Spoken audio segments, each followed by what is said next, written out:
Okay, सभी का बहुत बहुत स्वागत है। आज हम हायर एजुकेशन स्टार्ट करने जा रहे हैं। हायर एजुकेशन पेपर 1 का टॉपिक है, यूनिट 10 में आता है और नेट जेआरएफ के सिलेबस में इसको रखा गया है। क्यों रखा गया है, इसका उत्तर आप लोग देंगे। जो भी ऑनलाइन लाइव क्लास अटेंड कर रहे हैं या जो यूट्यूब पर सुनेंगे, वो इसका आंसर मैसेज में देंगे, कमेंट बॉक्स में देंगे। क्यों हायर एजुकेशन को शामिल किया गया है, बताइए सभी। सबका बहुत बहुत स्वागत है। चलिए स्टार्ट, क्वेश्चन से ही होगा, इंटरेक्टिव क्लास होगी तो आपको भी पढ़ने में आनंद आएगा। बताइए, क्यों हायर एजुकेशन को रखने के पीछे क्या एक थॉट होगा। कोई भी आ जाइए जल्दी से। एक मतलब मैं एक्सपेक्ट कर रही हूँ एक सेंटेंस में एक बढ़िया सा आंसर। जल्दी से बता दीजिए, कोई भी जो भी आपके मन में हो वो बता दीजिए। मैम, ताकि मॉरल वैल्यूज पता लगे हम लोगों को। और और कौन क्या बताना चाह रहे हैं। बढ़िया है, सही आंसर है आपका ये भी। और बताएं। चलिए मैं बता देती हूँ। किसी भी चीज को हम पढ़ते हैं, कोई भी टॉपिक हो, कोई भी सब्जेक्ट हो, कोई भी कंटेंट हो, उसको पढ़ने का सबसे बड़ा, सबसे मेन उद्देश्य होता है, ऑब्जेक्टिव होता है उसकी वैल्यू को समझना, उसके महत्व को जानना। हम कई लोग ने सुना होगा कि मतलब ईयर की ईयर घोषित कर देते हैं कि ये वाला ईयर इस नाम से जाना जाएगा। या डे की अगर बात करें तो 16 16 सितंबर को कौन सा डे मनाया जाता है, मैंने पढ़ाया था एनवायरनमेंट में। 16 सितंबर को कौन सा डे होता है, पढ़ा है हमने एनवायरनमेंट में। Ozone day. Very good, excellent answer, ozone day. क्यों बनाया है हम, क्यों हमने नाम दे दिया, ताकि हम उसकी वैल्यू को समझें और उसके जो भी उसको नुकसान हो रहा है कहीं ना कहीं, या उसकी जो जो आवश्यकता है उसके बारे में हम जानें और उसके अकॉर्डिंग हम चलें। तो यहाँ पे हायर एजुकेशन पढ़ने का या नेट जेआरएफ के सिलेबस में रखने का मेन ऑब्जेक्टिव भी यही है, हमको उसकी वैल्यू पता होना चाहिए। क्यों, क्यों पता होना चाहिए, क्यों। आप लोग सब क्या करने वाले हैं, आप लोग किस एग्जाम की तैयारी कर रहे हैं, बताइए। Net JRF. नेट जेआरएफ के बाद में आप क्या करेंगे, क्लियर हो जाएगा, क्वालिफाई कर जाएंगे, फिर क्या करेंगे आप। एज अ प्रोफेसर वर्क करेंगे शिक्षा के। Yes, very good. तो आपको सारी पॉलिसीज पता होना चाहिए कि कहाँ पे क्या हो रहा है, इसलिए यहाँ पे इस टॉपिक को रखा गया है। एक टॉपिक रिसर्च का भी रखा गया है, रिसर्च एप्टीट्यूड क्यों रखा गया है, क्योंकि आपको हो सकता है भविष्य में आप पीएचडी करें या नहीं भी करें पीएचडी, तो भी आप अगर असिस्टेंट प्रोफेसर बन जाएंगे तो आपके नीचे कुछ लोग हो सकता है पीएचडी करें, वो आपकी हेल्प लें, तो आपको एक रिसर्च की जानकारी, कोई भी टॉपिक है वो यहाँ पे इसीलिए बहुत सोच समझ कर इंक्लूड किया गया है, ताकि आपको उसका एक बेसिक नॉलेज हो, ताकि आगे जाके आप उसमें बिल्कुल एकदम अजनबी ना रहें, अनजान ना रहें। तो हायर एजुकेशन को भी यहाँ शामिल किया गया है। हायर एजुकेशन शब्द से क्या मतलब है हिंदी में, उच्च शिक्षा। क्यों उच्च शिक्षा शब्द लाया गया है, शिक्षा अकेला क्यों नहीं, एजुकेशन अकेला क्यों नहीं है, क्यों, क्योंकि हम अपने यहाँ पर जो हम इंडियन लेवल पर अगर बात करें, इंडियन फॉर्मेट की बात करें, तो हम अलग अलग कैटेगरी में डिवाइड कर किया गया है यहाँ पर एजुकेशन को। जो एज ग्रुप होता है उसके अकॉर्डिंगली बांट दिया जाता है। आपको भी पता है ना, एक इंटेलिजेंस की एक अलग एज मानी जाती है और जो एक नॉर्मल अपनी एज होती है, जन्म से लेके उसको अलग मानते हैं, बौद्धिक आयु अलग मानी जाती है, जो अगर हम उस लेवल पे बात करें तो उसके अकॉर्डिंग यहाँ पे डिवाइड कर दिया जाता है एजुकेशन सिस्टम को। प्राइमरी एजुकेशन, मिडिल एजुकेशन और हायर एजुकेशन, सबसे लास्ट में आती है हायर एजुकेशन। और चूंकि हम असिस्टेंट प्रोफेसर या प्रोफेसरशिप में जाएंगे तो हम मिडिल और स्कूल मतलब प्राइमरी और मिडिल को तो हमको टेकल नहीं करना है, इसलिए हमको हायर एजुकेशन को ही यहाँ पे पढ़ना है।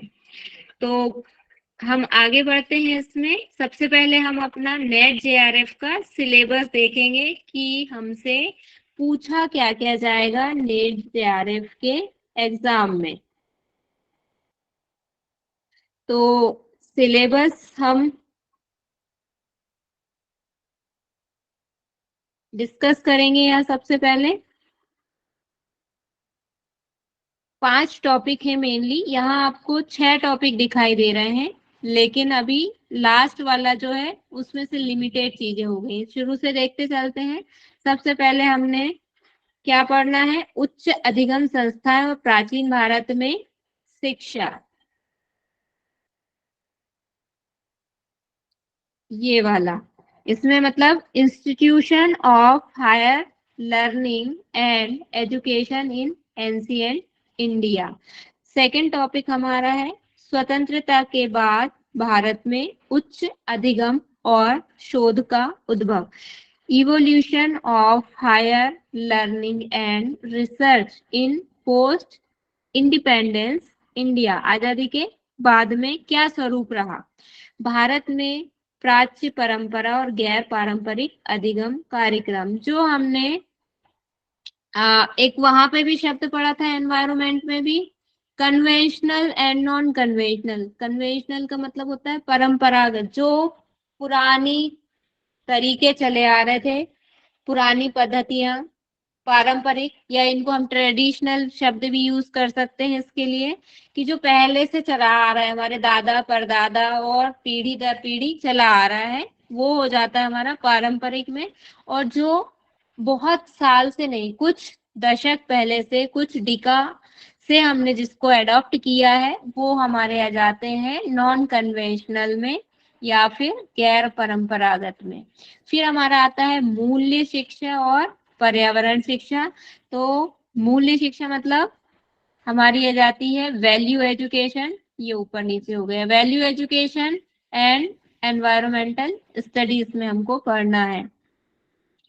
हम पर्यावरण बहुत डीप में डिटेल में पढ़ चुके हैं, तो यहाँ हमको उसको जरूरत नहीं है अलग से पढ़ने की। वैल्यू एजुकेशन हम जरूर पढ़ेंगे। और उसके बाद आता है व्यावसायिक शिक्षा, तकनीकी कौशल आधारित शिक्षा, professional, technical and skill based.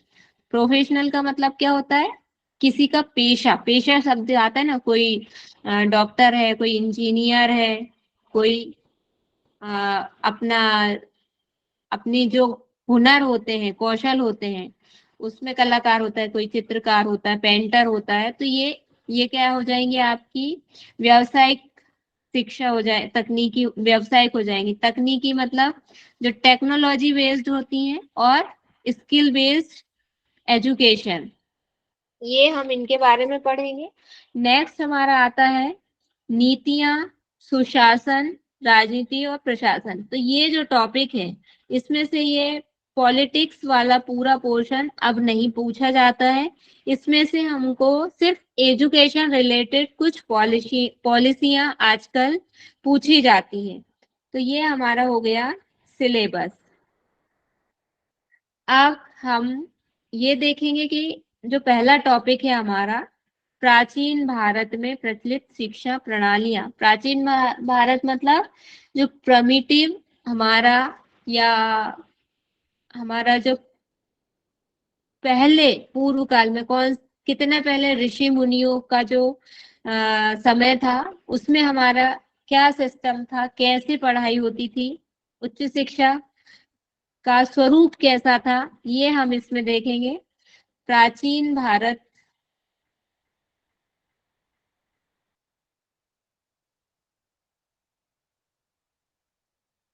एक सेकेंड। प्राचीन भारत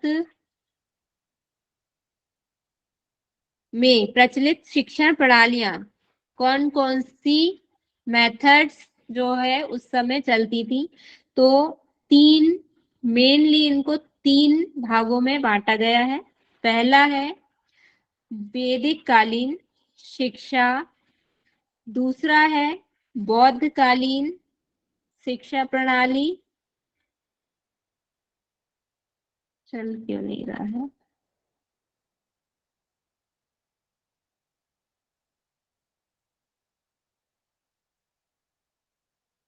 अच्छा ये भी हो गया है, नहीं आ रही है मैम, आवाज नहीं आ रही है, बीच में ब्रेक हो रही किसी थी को नहीं मैम। आ रही है? किसी को नहीं आ रही है आवाज?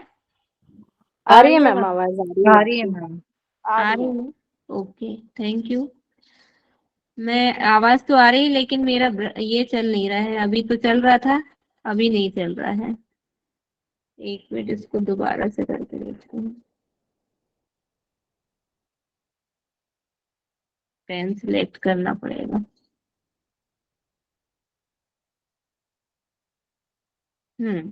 वैदिक कालीन शिक्षा प्रणाली, दूसरा है बौद्ध शिक्षा प्रणाली, तीसरा है मध्यकालीन शिक्षा प्रणाली। इसी को इंग्लिश में भी देख लीजिए, क्या पढ़ेंगे? वैदिक education system, Buddhist teaching system और मिडिएवल टीचिंग सिस्टम। अब सबसे पहला जो हमारा आता है वैदिक, तो वैदिक में क्या आएगा? वैदिक में हमारा आएगा, इस टॉपिक में हम काय के बारे में पढ़ेंगे। वैदिक, वेद से क्या, वैदिक शब्द आ रहा है तो वैदिक शब्द से ही हमको पता चल रहा है कहीं ना कहीं वेद से इसका लेना देना है, रिलेशन है वेद से। वेद क्या होते हैं? वेद के बारे में सब लोग जानते हैं, हम लोग आप लोग उपनिषद भी पढ़ चुके हैं, तो आपने, और चल भी रहा है अभी योग उपनिषद भी चल रहा है, तो वेद के बारे में जरूर आप लोगों को सभी को पता है, ऐसे भी पता है। तो यहाँ पे वैदिक काल को भी दो कालों में बांट दिया गया है, पूर्व वैदिक काल और उत्तर वैदिक काल, तो उन्हीं के बारे में हम पढ़ेंगे। अच्छा, वेद को एक सेंटेंस में क्या बताएंगे आप? वेद के बारे में क्या है वेद, बताइए। अगर हम वैदिक एजुकेशन पढ़ेंगे पहले टॉपिक में, तो वेद क्या है? मैम वेद का अर्थ है जानना। वेद का अर्थ है जानना, वेरी गुड। और इसीलिए हम, मतलब वेद में प्राचीन समय में पूरा फोकस किस पे होता था? जो हम उपनिषद में पढ़ रहे हैं, ज्ञान से ही रिलेटेड था, और जो हमारे जीवन का परम लक्ष्य है वही आधारभूत विषय वस्तु थी, उसी के आसपास सारी चीजें रहती थी। इसीलिए उसको हमने उस समय की शिक्षा प्रणाली को वैदिक कालीन शिक्षा प्रणाली नाम दिया। और दूसरा टॉपिक जो है हमारा, उसमें हम क्या पढ़ेंगे? स्वतंत्रता प्राप्ति के बाद उच्च शिक्षा के क्षेत्र में जो जो डेवलपमेंट हुए, कैसे हुए, किस सीक्वेंस में हुए, क्या क्या हुआ, वो हम इस सेकंड टॉपिक में पढ़ेंगे। थर्ड टॉपिक में हमको पढ़ना है वही कन्वेंशनल और नॉन कन्वेंशनल इंस्टीट्यूशन के बारे में पढ़ना है। और फोर्थ टॉपिक में हमको जो जो बॉडीज हैं, रेगुलेटरी बॉडीज जो हैं, इंस्टीट्यूशंस हैं, लाइक एनसी, कौन कौन से हैं? एनसीटीई, यूजीसी, एआईटीई, एआईटीटी, ईटीसी इत्यादि, ये सब हमको पढ़ना है। और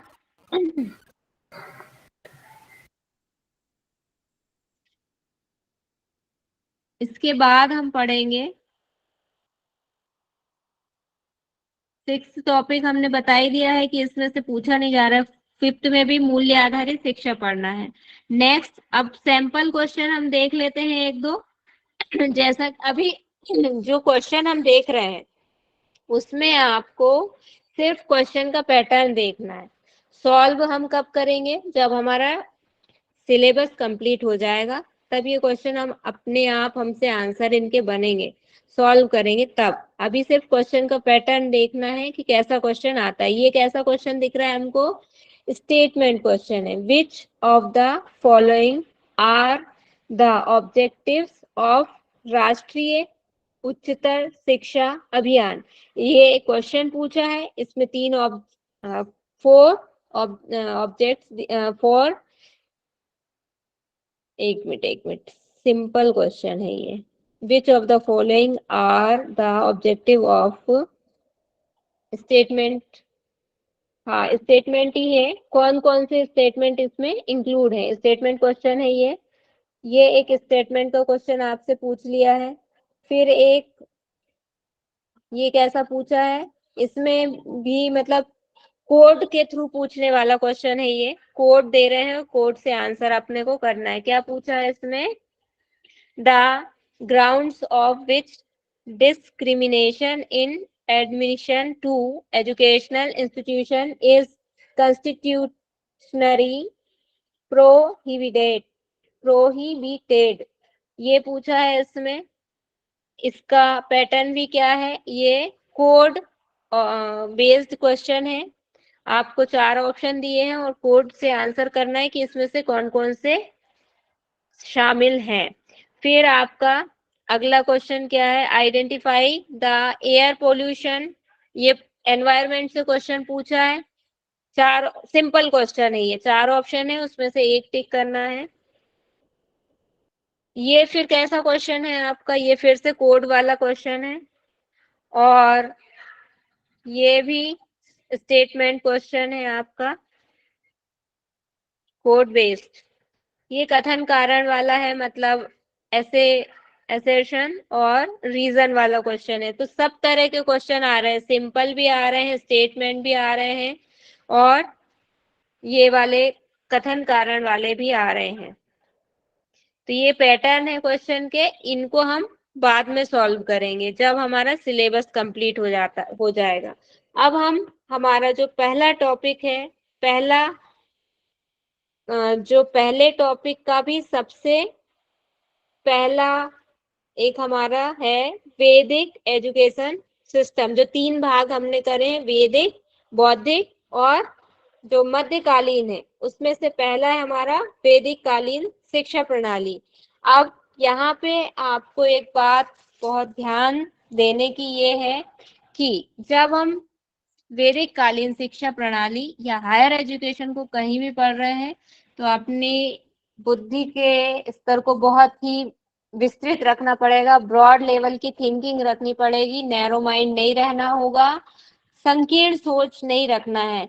बहुत सारी चीजें आपको ऐसी आएंगी कि ये क्यों कह दिया मैडम ने, ये ऐसा क्यों बोल रही हैं, वो मेरे सेंटेंस नहीं होंगे, वो एजुकेशन सिस्टम के हैं या वही वास्तविकता है जो हमको मतलब पढ़ने में आती है या दी गई है, और हमको यहाँ पे एग्जाम पर्पस से उनको ऐसे ही पढ़ना पड़ेगा। इसलिए अभी हमको बहुत सारी चीजों को नेग्लेक्ट करके चलना पड़ेगा, लेकिन जो वास्तविकता है उनको स्वीकार करना पड़ेगा।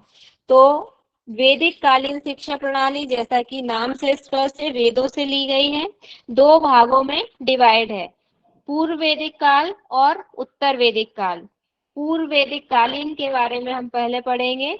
इसका जो काल है या जो टाइम पीरियड है वो कब से कब तक है? ये अपने आप क्यों आ रहा है इसमें, पता नहीं। पूर्व वैदिक काल जो है उसका टाइम क्या है? उसका टाइम है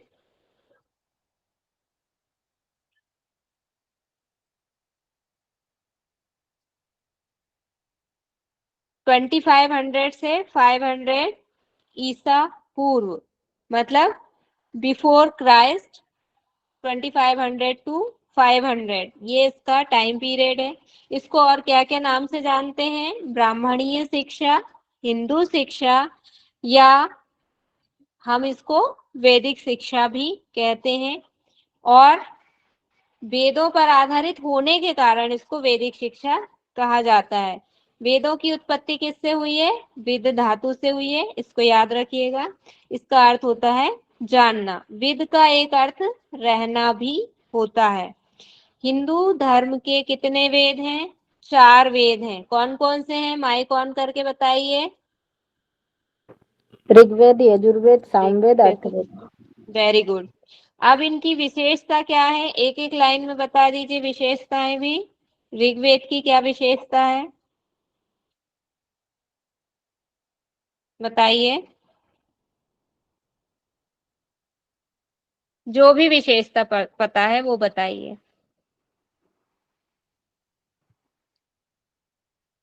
चलिए, पहला तो हम इनको देखेंगे। ऋग्वेद के जितने भी मंत्र हैं वो सब गेय शैली में है, मतलब गायन शैली में है, यानी कि जैसे काव्य स्वरूप में, काव्यात्मक है, पोएट्री फॉर्म में है। यजुर्वेद में कैसे हैं? किसी को आइडिया है? अब एक हिंट मिल गया आपको। ऋग्वेद में ऐसे हैं, यजुर्वेद में कैसे हैं, मैम या उसमें यज्ञ सामवेद में कैसे? गद्य या यजुर्वेद पद्य, में हाँ, गद्य। दोनों टाइप के हैं। और सामवेद का संबंध मुख्य रूप से संगीत से है। संगीत की शुरुआत हम यहीं से मानते हैं। अथर्ववेद में जादू, टोना, ये सब चीजें हैं।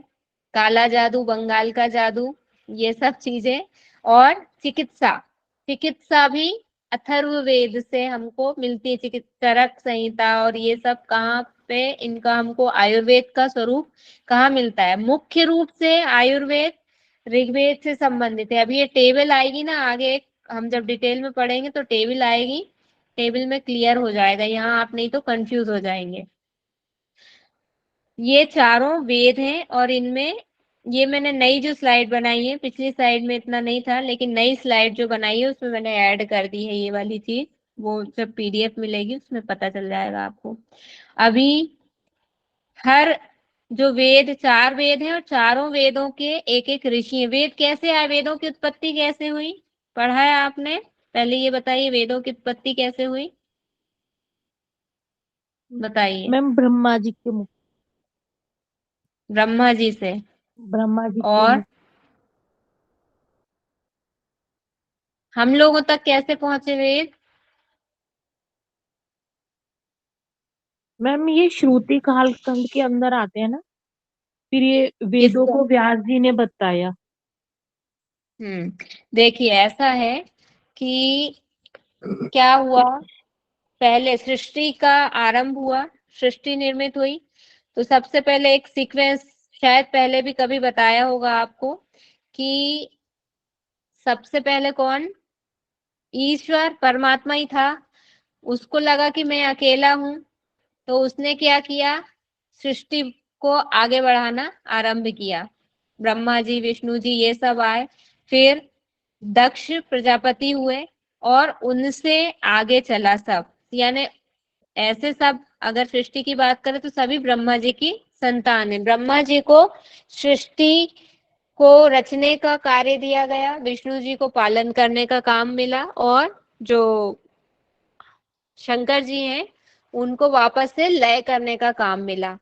ये सारी अपनी अपनी ड्यूटीज इन्होंने डिवाइड कर ली। ये सब शिव महापुराण जो है, गीता प्रेस गोरखपुर, उसमें डिटेल में दी हुई है सारी चीजें। या आपको जितने और भी पौराणिक ग्रंथ मिलते हैं उनमें इस बात का प्रमाण मिलता है।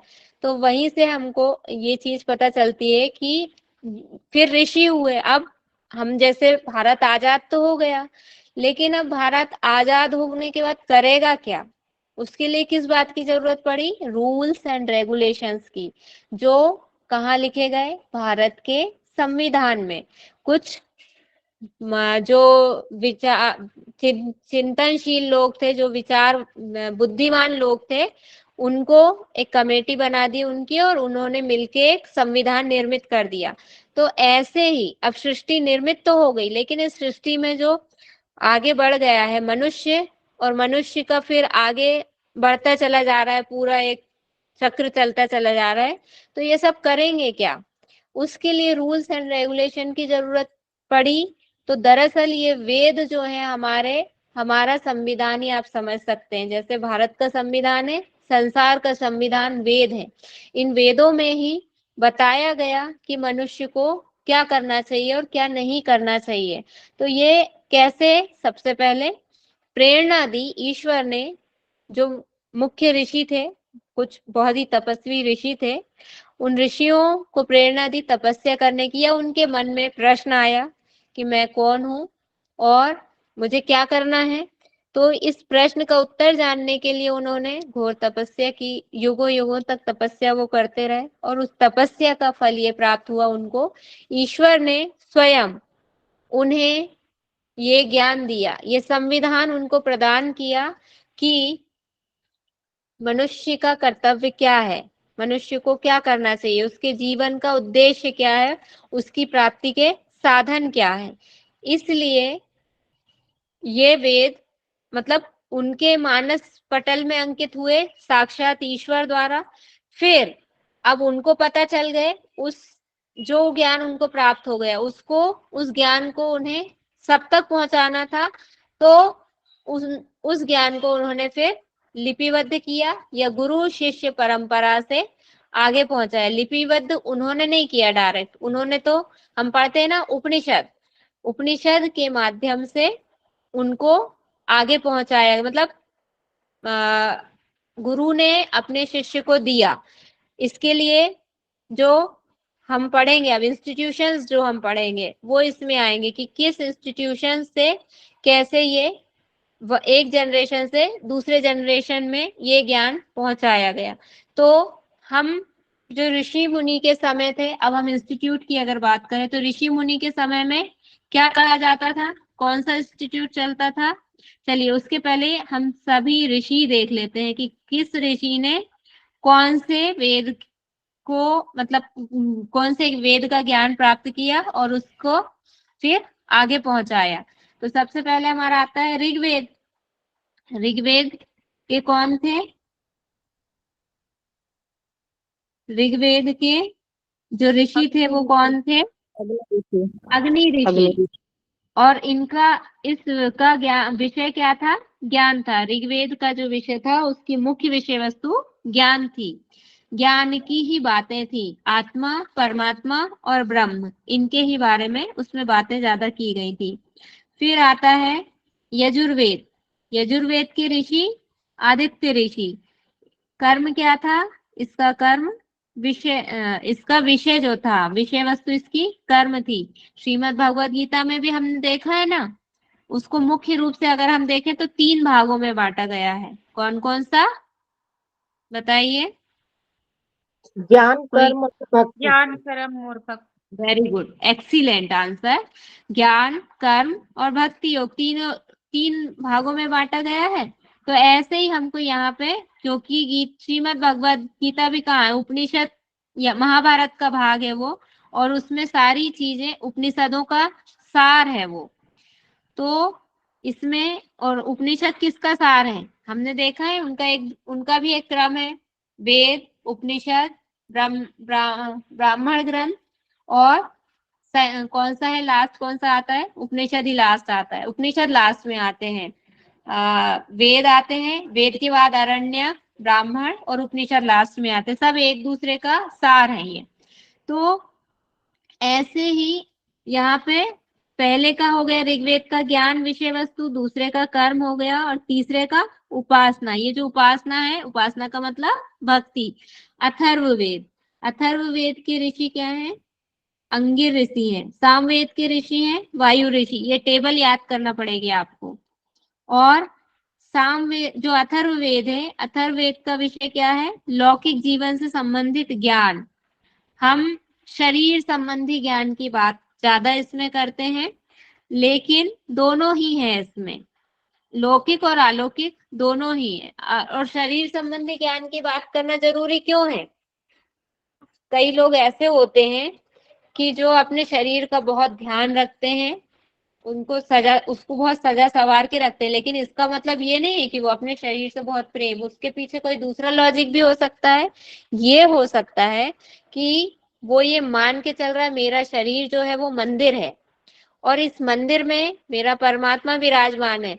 तो हम बाहर का मंदिर देखते हैं, किसी हम मंदिर में जाते हैं, कितनी सजावट होती है, फूलों से सजाते हैं, बहुत उससे सजा के रखते हैं। तो क्या हम इस मंदिर को अगर सजा रहे हैं तो अपराध नहीं है? अगर हम ऐसा फील करते हैं कि इस मंदिर में ईष्ट का वास है, ईश्वर का वास है, तो हम इसको बिल्कुल अच्छे से रख सकते हैं। और अच्छे से रखने का मतलब यही नहीं कि हम आभूषण और उससे ही रखें, शरीर का स्वस्थ रहना भी आवश्यक है, इसमें शामिल है। हमारा जो काया है, हमारी काया है, वो निरोगी रहे, रोग रहित रहे, आरोग्य हो, ये भी महत्वपूर्ण है। और आरोग्य रहने के लिए फिर चिकित्सा की बात आती है, आयुर्वेद की बात आती है, तो वो सारी चीजें हमको अथर्ववेद में मिल जाती हैं। और एक चीज वेदों में ध्यान रखने वाली ये है कि जो 3 वेद हैं, ये और ये मुख्य वेदों की श्रेणी में इसी को रखा जाता है। वेद त्रय इनको कहा जाता है। जो चतुर्थ वेद है अथर्व वेद, उसको इसमें शामिल नहीं किया जाता। क्यों? क्योंकि इसमें लौकिक जीवन से संबंधित ज्ञान की अधिकता है, और ब्रह्म ज्ञान और उपासना और कर्म, कर्म कैसा वाला? निष्काम कर्म, इनकी बात तीनों में है, पहले 3 वेदों में, इसलिए उनको वेद त्रयी कहा जाता है। ये क्वेश्चन बन सकता है, याद रखिएगा। वेद त्रयी किसको कहा जाता है? बताइए। ऋग्वेद, यजुर्वेद, ऋग्वेद, सामवेद। यजुर्वेद, सामवेद। Very good. तो ये यहाँ तक हमारी आज की विषय वस्तु हो गई है। इसके बाद हमारा ये हम पढ़ चुके हैं, ये स्लाइड में आपको मिल जाएगा। जो सामवेद है वो मुख्य रूप से संगीत पर आधारित है। इसमें इंद्रदेव, अग्निदेव और सोम, इन देवों की स्तुति से संबंधित मंत्र हैं। यजुर्वेद यज्ञ से संबंधित मंत्र हैं यजुर्वेद में। ऋग्वेद हमारा आध्यात्म से संबंधित मुख्य है, और जो अथर्ववेद है जादू टोना, भूत प्रेत, वशीकरण, चमत्कार, इन चीजों से ज्यादा रिलेट है। ये पहले नहीं थी चीजें, लेकिन धीरे धीरे कोई भी चीज स्टार्टिंग में अच्छी होती है, समय के साथ वो विकृत होती चली जाती है। पूर्व वैदिक कालीन शिक्षा का स्वरूप अब हम देखते हैं। क्या है इसमें? इसको बस थोड़ा सा हम एक आउटलाइन देख लेते हैं, डिटेल में इसको हम कल पढ़ेंगे। 2 तरह की थी उस समय भी, एक प्राइमरी एजुकेशन और दूसरी हायर एजुकेशन। पूर्व वैदिक काल में क्या था? वैदिक कालीन शिक्षा मुख्य रूप से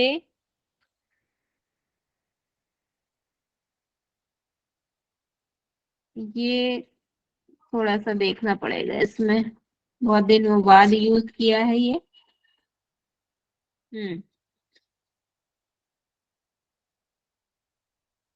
वैदिक कालीन शिक्षा मुख्य रूप से कर्म आधारित थी। वर्णाश्रम व्यवस्था भी कर्म प्रधान थी, अर्थात शिक्षा सभी के लिए समान रूप से उपलब्ध थी। अब यहाँ पे क्या समझ में आ रहा है आपको इस लाइन से? ये पढ़ा है आपने पहले कभी? बताइए, क्या पढ़ा है ये पहले आपने? कुछ तो बोलिए। जी मैम। हाँ या ना? कर्म आधारित थी, मतलब जो जिस कर्म में प्रवृत्त है, जिसको जो कर्म ठीक लग रहा है, वह उस कर्म की शिक्षा ले लेगा।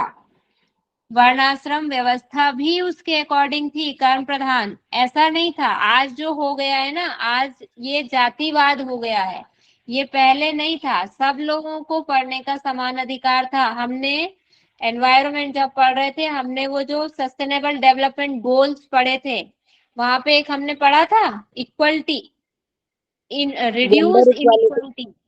कौन से नंबर का था वो? 10 नंबर। Very good.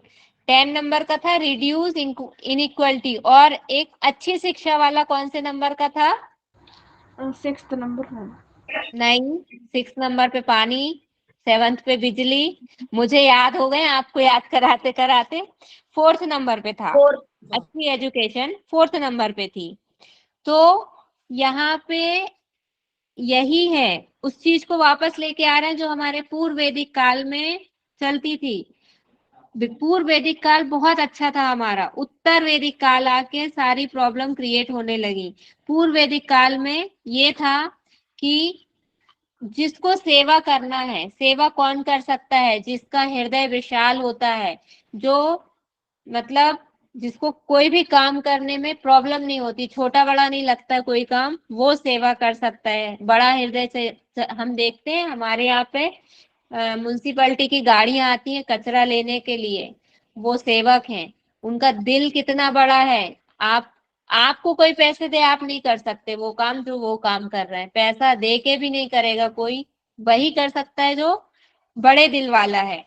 तो यहाँ पे जिसको जो ठीक लग रहा था, या एक मानसिक योग्यता जो जिसके योग्य था, सबका आईक्यू लेवल भी अलग अलग होता है, तो जो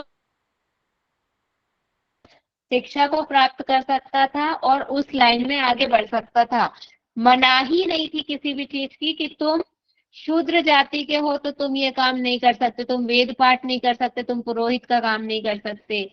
वेद सॉरी ब्राह्मण का मतलब क्या होता है? जो ब्रह्म ज्ञान का ज्ञाता हो, वो ब्राह्मण था। इसीलिए मैंने स्टार्टिंग में कहा था बहुत संकीर्ण सोच के साथ नहीं पढ़िएगा आप, अन्यथा मत लीजिएगा किसी भी शब्द को, किसी भी बात को।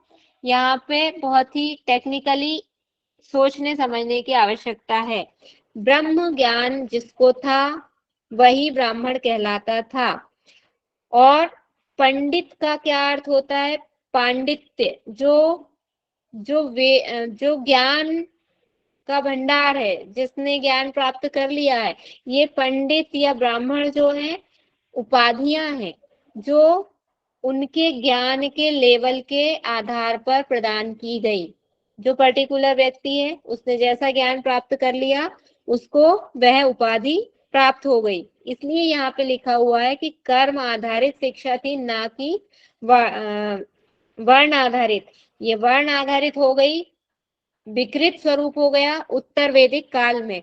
वर्ण आश्रम में अगर आपको वेद पाठ करने में रुचि है, आपकी बुद्धि बहुत तीव्र है, तो आप वेदों का ज्ञान प्राप्त कर सकते हैं, तो आपको ब्राह्मण कहा जाने लगेगा। अगर आप पावरफुल है, रक्षा कौन कर सकता है? वर्णाश्रम में क्या क्या चीजें आती हैं? ये 4 आश्रम डिवाइड किए गए ना, ब्राह्मण, क्षत्रिय, वैश्य और लास्ट क्या है? शूद्र। Very good. ये 4 डिवाइड किए गए, इसी को बोलते हैं वर्ण आश्रम। इस वर्ण आश्रम में जो क्या काम क्या है? जो वेद पाठ करेगा वो क्या हो जाएगा? वेद पाठ करने वाला या ज्ञान का प्रचार प्रसार करने वाला ब्राह्मण। अब जो खुद ज्ञानी है वही तो कर पाएगा, जिसमें बुद्धि वैसी होगी। क्षत्रिय कौन है? रक्षा करने वाला, जो खुद स्ट्रांग होगा, पावरफुल होगा, वही तो रक्षा कर पाएगा। जो खुद ही हाथ अगरबत्ती पैर मोमबत्ती होंगे, वो क्या तलवार उठा पाएगा? हास्यप्रद बात होगी ये तो। वैश्य जो जिसकी कमर्शियल मेमोरी, कमर्शियल स्किल्स बहुत अच्छी हैं, वो क्या कर पाएगा? व्यापार कर पाएगा। और जिसमें सेवा भाव होगा, जिसका हृदय विशाल होगा, वो सेवा का काम कर पाएगा। ऐसे इनको डिवाइड किया गया था। फिर ब्रह्म जनाति, ये डेफिनेशन है ब्राह्मण की। ब्रह्म जनाति, जानाति ब्राह्मण, अर्थात ब्राह्मण वह है जो ब्रह्म को जानता है, ना कि कास्ट वाइज शर्मा है, अवस्थी है, ये ब्राह्मण है, ये नहीं था उस समय की बात है। अब तो जो है वो सब सही है एकदम। इसके बाद पूर्व वेद कालीन शिक्षा का स्वरूप में ही हम देखते हैं प्रारंभिक शिक्षा और उच्च शिक्षा, 2 भागों में ये बांटा गया है। इसको हम कल करेंगे, जाइएगा नहीं, अटेंडेंस का मेरे को वो लेना है, सर को अटेंडेंस भेजनी रहेगी, तो स्क्रीनशॉट लेने हैं। कोई भी लीव नहीं करेगा अभी, नहीं तो उसकी एब्सेंट लग जाएगी।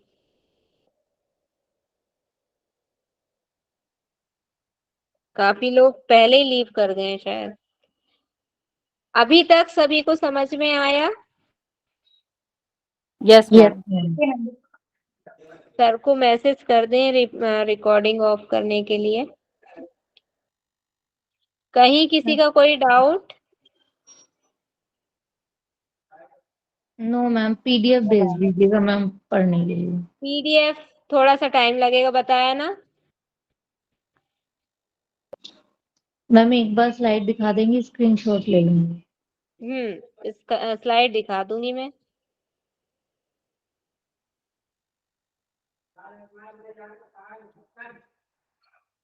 या एक काम कीजिए, सभी लोग एक बार लेफ्ट हो जाइए, फिर दोबारा से ज्वाइन कर लीजिएगा, रिकॉर्डिंग ऑफ हो जाएगी, है ना। मैं भी ज्वाइन कर लूंगी, ऐसा कर लें। Okay ma'am. हाँ, सब लोग लेफ्ट हो जाइए तुरंत।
अरे सब लोग लेफ्ट कीजिए, 5 मिनट बाद दोबारा ज्वाइन कीजिएगा, रिकॉर्डिंग चालू है।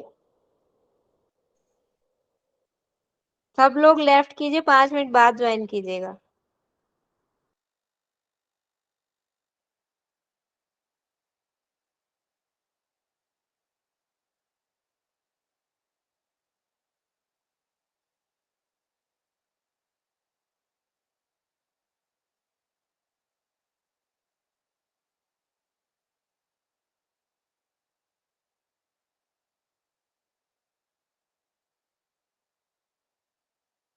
अभी भी रिकॉर्डिंग चालू।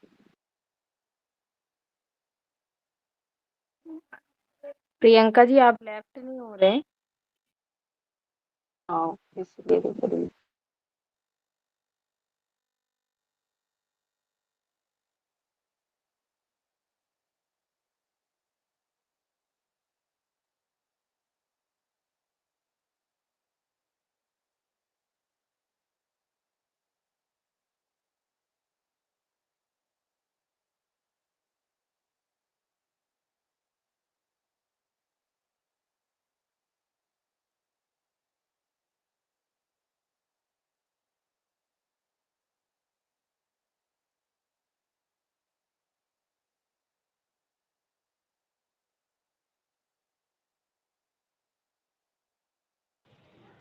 Recording recording of.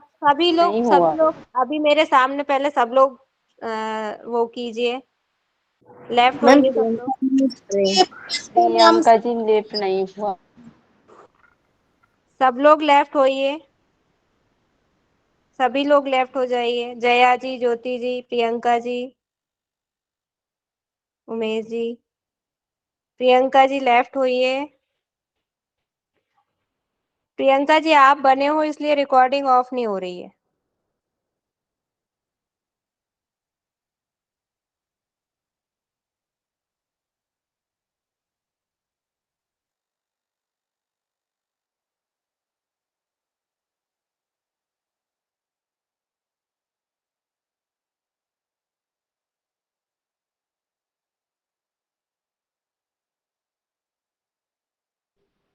Sangeeta ma'am अभी भी तो रिकॉर्डिंग चालू है ना?